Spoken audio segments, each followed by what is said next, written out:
L'info du Grand Lille en continu. Adrien Lanois. 7h30 en direct ce matin sur Grand Lille TV. Très bon réveil à toutes et à tous. Bon appétit si vous êtes à table pour le petit déjeuner. Bon courage si vous partez travailler en ce mardi 28 mars. D'abord vos prévisions météo du jour avec du soleil encore et cette belle ambiance printanière aujourd'hui. Attention quand même au retour de quelques nuages cet après-midi et puis peut-être même des averses pour la soirée. En tout cas le soleil dominera quand même facilement cette journée. Et on aura encore des températures exceptionnellement douces, 17 degrés de prévu pour aujourd'hui. On en reparle bien sûr avec vos prévisions complètes et Clotilde de Leguévac après ce journal. À la une également l'infotrafic avec les ralentissements habituels en ce mardi matin sur la 25 depuis la Flandre et les webs sur la RN41, sur la 1, la 23 bien sûr pour rejoindre la métropole lilloise, la 22 aussi depuis la frontière belge. Soyez prudents et patients au volant, l'infotrafic revient dans 8 minutes après ce journal. Dans l'actualité du Grand Lille, d'abord à la une, le cri d'alarme du maire de Roubaix, Guillaume Delbar, après un troisième accident de circulation mortel en 10 jours dans sa ville. Dimanche après-midi, dans le centre, c'est un motard de 31 ans qui a perdu la vie en percutant une voiture boulevard du Général de Gaulle.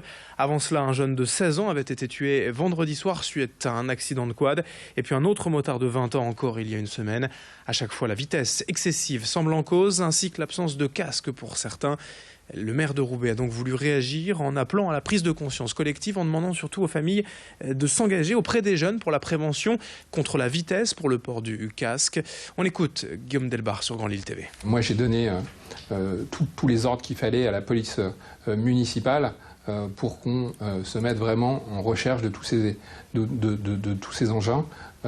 Et ça vaut pour les quads, ça vaut pour les motocross qui n'ont rien à faire sur la voie publique. J'ai pas envie d'avoir chaque semaine de l'été des faits divers comme ça, des familles ravagées. On a besoin d'avoir des parents qui responsabilisent leurs enfants.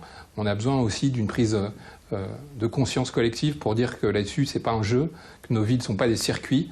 Alors certes, la police nationale a décidé de ne pas se lancer dans des courses-poursuites et je le comprends, ce serait dangereux. Mais on a besoin vraiment d'une mobilisation de tous pour obtenir des informations, pour faire en sorte là-dessus qu'on dise stop à ces engins de mort. Aujourd'hui, des dizaines d'enfants de la métropole lilloise vont profiter d'une formation aux gestes de premier secours. C'est l'Institut lillois d'ingénierie de la santé à l'homme qui propose cette journée d'éducation et de prévention de l'arrêt cardiaque. Les enfants vont surtout être initiés à la chaîne d'alerte, savoir prévenir les pompiers ou le SAMU et déceler les symptômes du malaise. Car l'important en cas d'arrêt cardiaque est en effet d'aller vite. 50 000 personnes en meurent chaque année, car le taux de survie est d'à peine 5%. Quand bien même l'arrêt cardiaque intervient le plus souvent en présence de témoins, trop peu de personnes aujourd'hui en France maîtrisent les gestes essentiels tels que le massage cardiaque, d'où l'intérêt de l'apprendre dès le plus jeune âge pour sensibiliser les citoyens de demain. Explication complémentaire au micro de Vincent Vieillard. Nous, on a choisi de tourner les choses un petit peu différemment, de ne pas leur parler de la mort, mais de leur parler de leur intervention de façon positive, en leur disant que si on arrive à sauver quelqu'un, on peut potentiellement devenir un héros. Okay. Pour les plus petits, on ne les confonde pas directement à la mort ou à une situation un peu difficile. Par exemple, on a choisi de les faire masser sur des nounours, ce qui permet de dédramatiser largement un petit peu les situations. Et pour eux, il s'agit plus d'un jeu que véritablement d'une formation. Mais pour autant, ils enregistrent tout, ils conservent tout en mémoire. Et on l'a vu sur une action qu'on a menée l'année dernière. 1 an après, les enfants ont encore très largement en mémoire tous ces éléments. Ce qui nous amène à notre question du jour, c'est News Matin, Grand Lille TV. Selon vous, ces gestes de premier secours doivent-ils être enseignés ainsi dès l'école, obligatoirement, dès le plus jeune âge? Vous nous répondez sur grandlille.tv, nos applications mobiles. En réponse à notre question d'hier, sachez que vous êtes tout de même 83% à éviter ces derniers temps en certains quartiers de Lille, Oisem, Moulins ou encore Fives, suite à plusieurs violences en pleine rue sur fond de trafic de drogue. 7h34 en direct. En bref, la Voix du Nord révèle les nouveautés de la braderie 2017. Ce vendredi en conseil municipal, Martine Aubry devrait annoncer en effet son plan pour le maintien de l'événement et d'importants changements pour la sécurité et le retour à l'esprit d'origine. En gros, le périmètre devrait être réduit, fini la braderie boulevard Victor Hugo, mais aussi rue de Douai, d'Arras et Gambetta. Plus de brocanteurs non plus près du parc Jean-Baptiste Lebas et des checkpoints sous surveillance policière pour entrer ou sortir du périmètre défini. Martine Aubry veut également moins de commerçants ambulants, moins d'esprit commercial social boulevard de la Liberté. Un peu plus de culture aussi, et beaucoup de ces mesures restent tout de même à valider définitivement.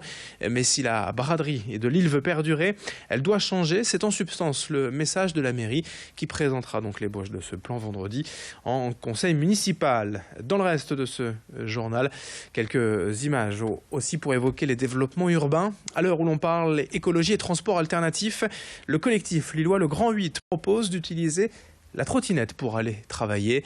Très efficace en ville et facile à transporter, la trottinette est un accélérateur de mobilité. Aujourd'hui, 50% des voitures en ville font un trajet de moins de 3 km, une distance tout à fait faisable pour tous, à vélo ou trottinette. Le tout, c'est de s'y mettre. Voilà pourquoi le collectif en prête aux entreprises pour que les salariés essayent durant quelques semaines, puis l'adoptent pour leur trajet quotidien. Il y a des trottinettes pour tous, petits et grands, totalement gratuites. L'association en a 60, ainsi réparties dans différentes entreprises. Explication complémentaire des objectifs avec un des responsables du Grand 8 au micro de Xavier Silly. On souhaite bien sûr développer la trottinette, y compris auprès de grandes structures type universités, hôpitaux, etc. Parce que c'est aussi la trottinette comme mode de déplacement quelquefois d'un bâtiment à un autre, avec encore beaucoup de gens qui aujourd'hui prennent leur voiture pour aller à 500 mètres dans un bâtiment voisin de l'hôpital ou de l'université. Donc la trottinette est vraiment l'outil intéressant. C'est pas la solution miracle, hein, on ne va pas remplacer toutes les voitures par des trottinettes bien évidemment, mais quelquefois ça vient en complément aussi de la voiture. On peut mettre sa trottinette dans son coffre, garer sa voiture à l'extérieur de la ville et rentrer dans la ville à trottinette. Pourquoi pas aussi pour des séminaires, des congrès, des événements où des personnes ont besoin d'aller d'un endroit à un autre et où la trottinette peut être tout à fait fun et marrant comme mode de déplacement.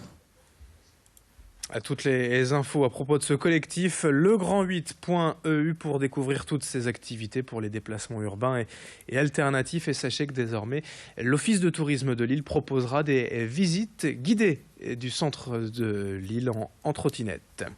En basket, du sport pour finir donc en Ligue féminine, dernier match de la saison régulière pour le SBV à Lille Métropole ce soir. Les guerrières sont à Nantes pour clore le championnat. Pour l'instant 3e au classement, elles peuvent encore espérer terminer 2e et avoir l'avantage pour les playoffs. Nantes face à Villeneuve-d'Ascq, c'est ce soir à 20h. Résultat bien sûr dès demain 7h dans nos éditions sur Grand Lille TV. Tout de suite à suivre vos prévisions météo. Du soleil dans l'ensemble aujourd'hui et les températures toujours aussi douces. On fait le point avec Clotilde Leguévac dans moins de 30 secondes.